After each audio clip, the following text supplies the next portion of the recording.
Hi, everybody. My name is Matt Hames, and I'm the Associate VP of Digital and Social Strategy at 3 Enrollment Marketing.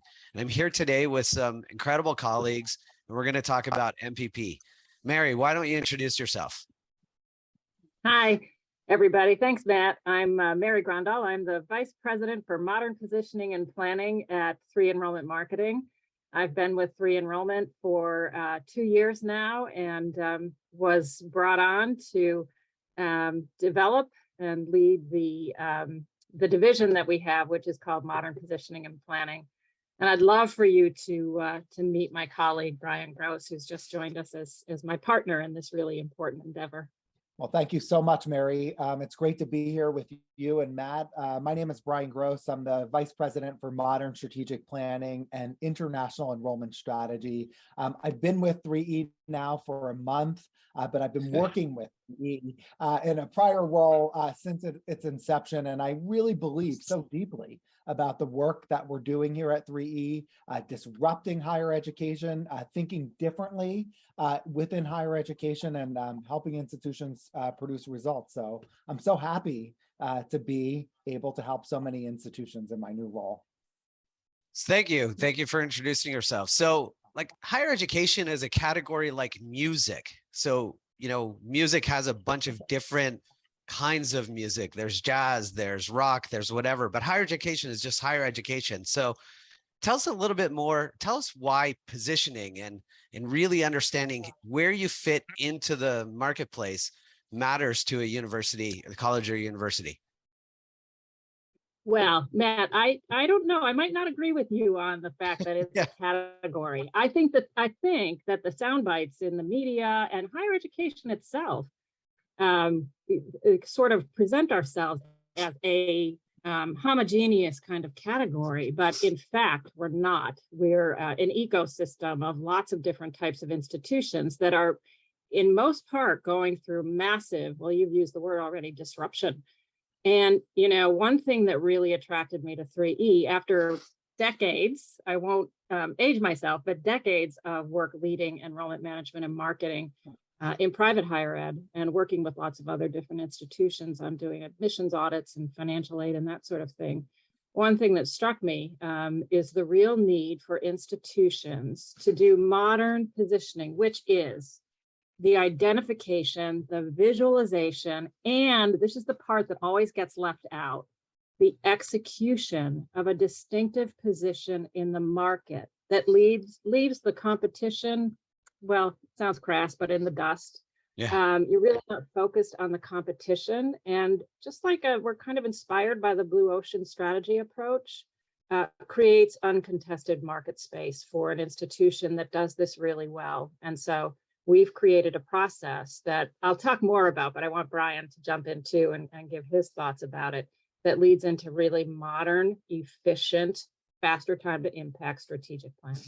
Yeah, and I mean, just to add to that, I mean, I think that is also important because institutions don't realize the seismic shift that has taken place in our industry over the last 30 years. And we talk a lot about how particularly large flagships have taken a new position in the market due to NCAA sports, due to the rise in technology and the ease in which now students could communicate and travel to large flagships.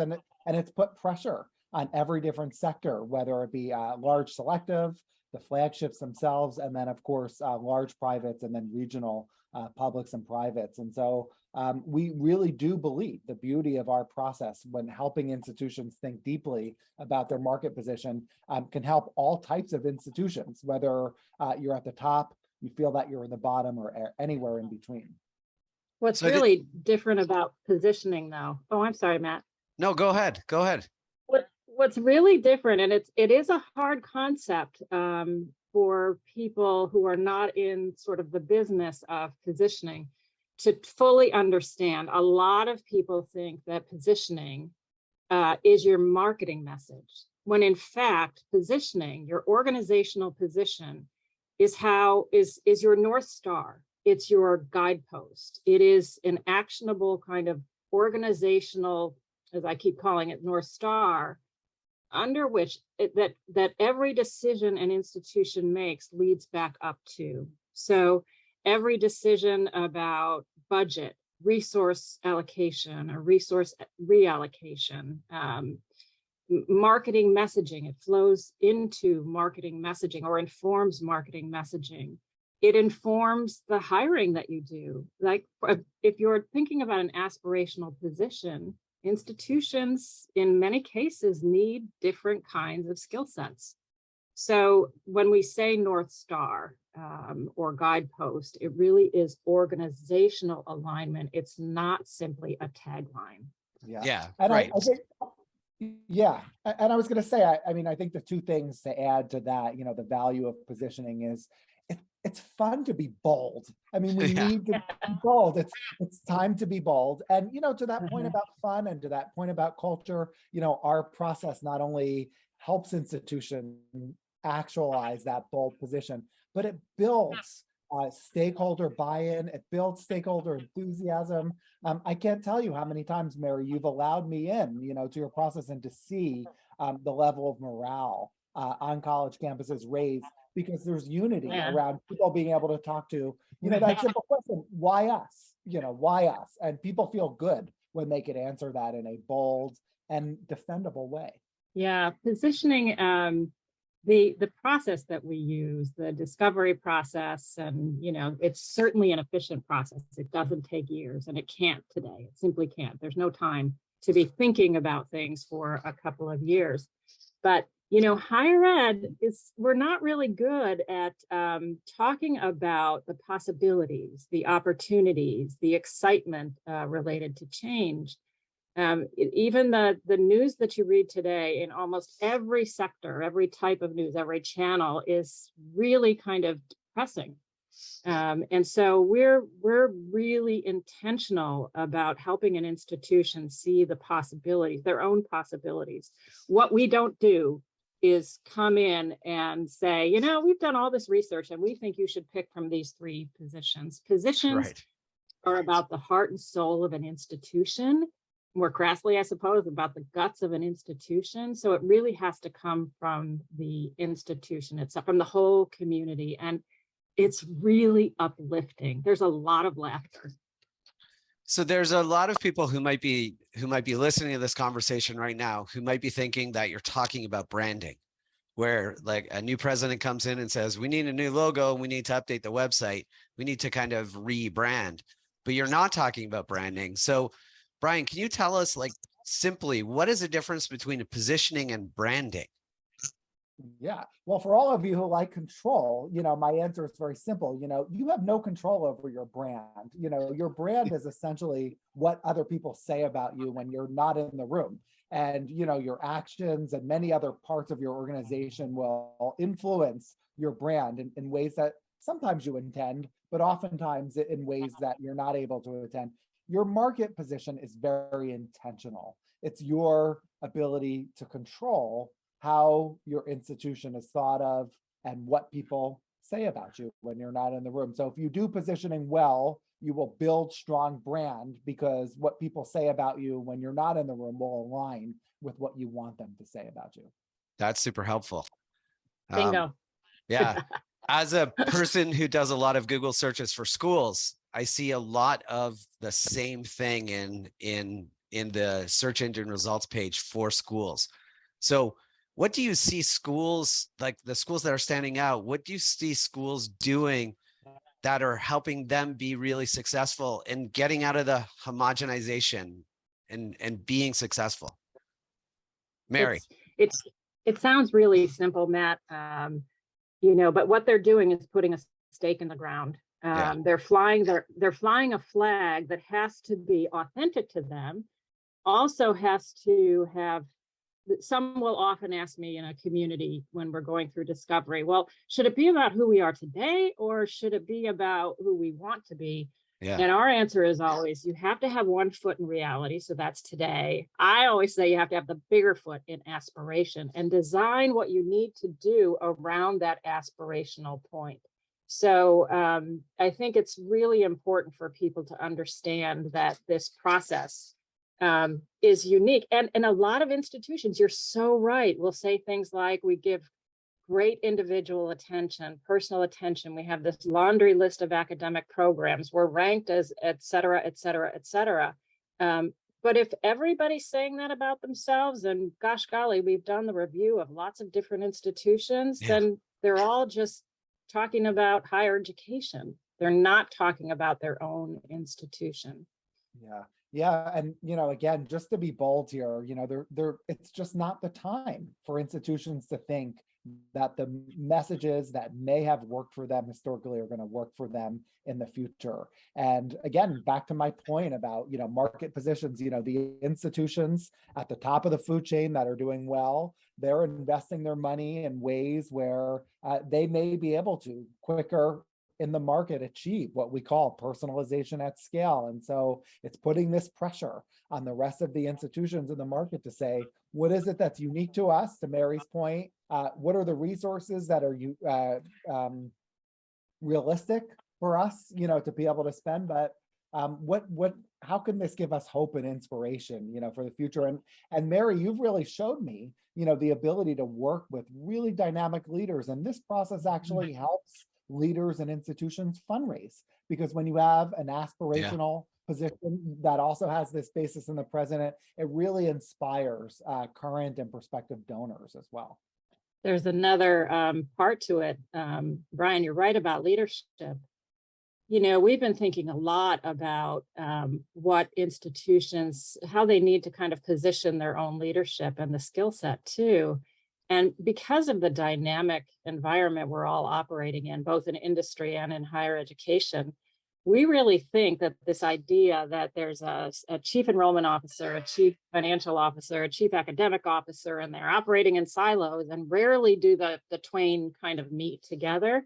We actually think what's needed around the table, and maybe this is more thought than actual resume, is a chief enrollment strategist, a chief marketing strategist, a chief financial strategist, a chief product strategist. So, even when you change the idea of a title, maybe it's only conceptual, but it's a frame or a lens through which leadership can look and can view their situation in a very different way.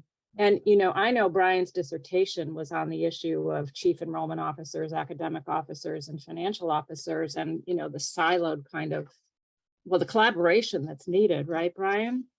And that doesn't exist holistically today. No, it doesn't. We really are pushing the idea that a different frame is needed today. No, absolutely. And, just to build on that, in my research, I found, almost every chief enrollment, academic, and financial officer, they said two things. Yes, we think it's really important to collaborate.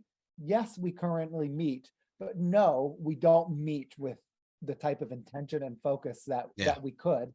This process helps facilitating that. To your point, though, Mary, too, about those roles, I love this idea that we've been talking about with institutions about also having chief optimists on campus. That's great. This process that we go through, market positioning, it starts off incredibly exciting, right? And we're inspiring people with this blue ocean framework, and then we go through our process mapping, and then it's work, right? Anything that has a great result, it requires a lot of work, it requires a lot of collaboration, and it can be hard.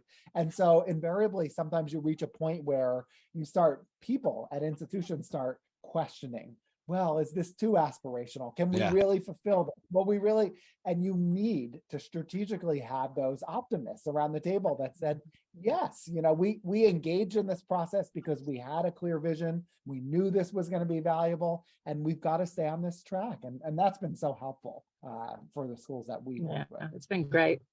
Yeah. I had a few presidents this year with whom I've been working, and the reason that they partnered with us is because they wanted a really different way of thinking about strategic planning. They were, under a lot of pressure, their institution, their region, their boards, to move quickly, to move fast and make decisions. And they wanted help that didn't look like the old traditional way of, spending years doing what my dad used to call navel gazing. They really wanted a process that fit our process, that led them to a faster time to impact. It's really critical. And it's very hard if you can't facilitate that well, because today institutional leaders and faculty and everyone, they're grappling with the day-to-day needs that they need to accomplish, but also the crises of the day.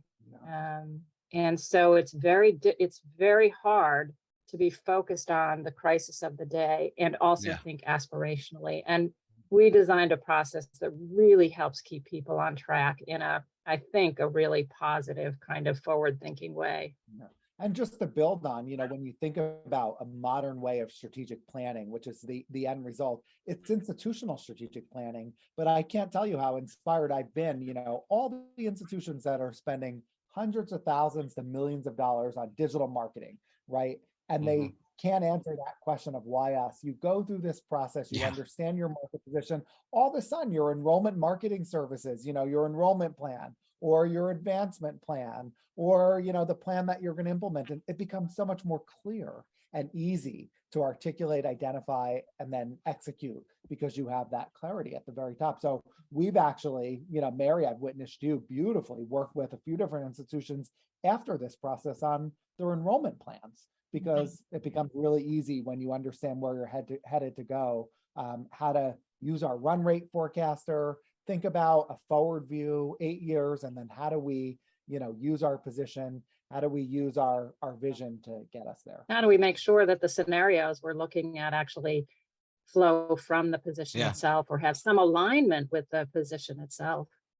But just having those conversations are so important. Like you said earlier, that some schools try to say that they have a personal touch. And again, as a person who does a lot of Googling of schools, I then call them up on the phone number that Google says, and it gets answered by an automated machine. And I always say to them, if you say that you give a personal touch, and then I call and I hear a machine, why can't I talk to a person? Anyway, this is a big topic. There's a lot to talk about in this, right? There's whether it's just the search engine results page and how you're positioned by Google, or how you're positioned in the marketplace. So, and how you bring everybody together in one place and talk about this. So this is a good segue into the Institute for Higher Education. So why don't you tell some people what the Institute of Higher Education is and what you're going to be talking about at the Institute? The Institute for Higher Education. So this is our third year of the Institute. 2023 will be from June 4th through the 8th in Clearwater, Florida. The Institute is also the home of what was known as the Institute for Strategic Enrollment Planning.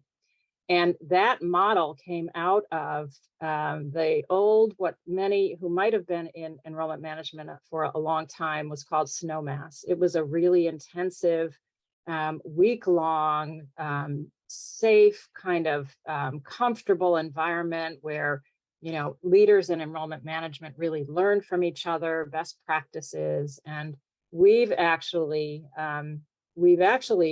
thought a lot about the fact that the issues related to enrollment management are institution-wide. And so not to be directing the conversations or having conversations with that most experienced people in higher education, along with the most experienced people in industry, kind of bringing those together. Like, we were really missing the point. And so next year in June, we're hosting what is now billed the Institute for Higher Education. We want to change higher education. We want more access to higher education. Take it from there, Bryan. No, and it really, I've been, as a participant in the conference, it's really built on this idea of honest sharing. And, those that come to the conference, they come with an openness and a willingness to share. What are the things that are going well? What are the things that are not doing well? It gives you that time for reflection. And this is not a conference where you're hopping, session to session, jotting down notes and, feel like, this is a place where deep learning takes place. Yeah. There's an open keynote, a dynamic keynote, but then time during the day for individuals to meet with a strategic partner, which we pair in the enrollment management track, to reflect, to do some planning. And then in the evening, we have roundtable discussions. And so we're bringing some of the most important topics, and we have some of the smartest, brightest, most accomplished, leaders in the entire field that are sitting around this environment and just talking, getting to know each other, laughing, enjoying each other's company. It's really important. The work that we do throughout the year is really serious. And this is a great, great environment for us to connect with our peers and to really think deeply about how we can continue to grow. Yeah, and there are 5 tracks this year. Yeah. There's a president's track, there's a chief enrollment officer track, there is an emerging leaders track, which we think there's a real need for, a modern marketing and technology track we call Modern Martech, and a school counselor track, which is really new this year. So, and we're inviting presidents and chief academic officers and the strategists, chief financial strategists and IR people. We want people across the industry to have this new view and the time to look through the lens toward a new view, and then to add their expertise and their thoughts and their ideas into that conversation. Because in the end, we really want to figure out a way to get more students to go to and graduate from college and have really great quality of life. That's actually our primary mission at 3E. Yeah, so as you can see, this is a really, really deep and heady topic. There's a lot of conversation. If you're interested in learning more, you can contact us on 3enrollment.com/contact. You can definitely reach out to any one of us on LinkedIn to find out about the Institute. And you can it's so important that we bring everybody together and talk about positioning, and we don't just talk about logos and marketing. We talk about really why, as Mary said, what is your North Star? So I want to thank you both for joining us today. This was really insightful. I always learn a lot listening to you two, so I really, really appreciate it. And thanks everyone for joining us, and have a great day. Thanks, Matt. Thanks, Bryan. Mary and I really enjoy working with each other and having fun. We do. Yeah. Another fun time together. Yeah, the smiles are not fake. Yeah, that's true. All right, thanks everyone. Thanks everyone. Take care.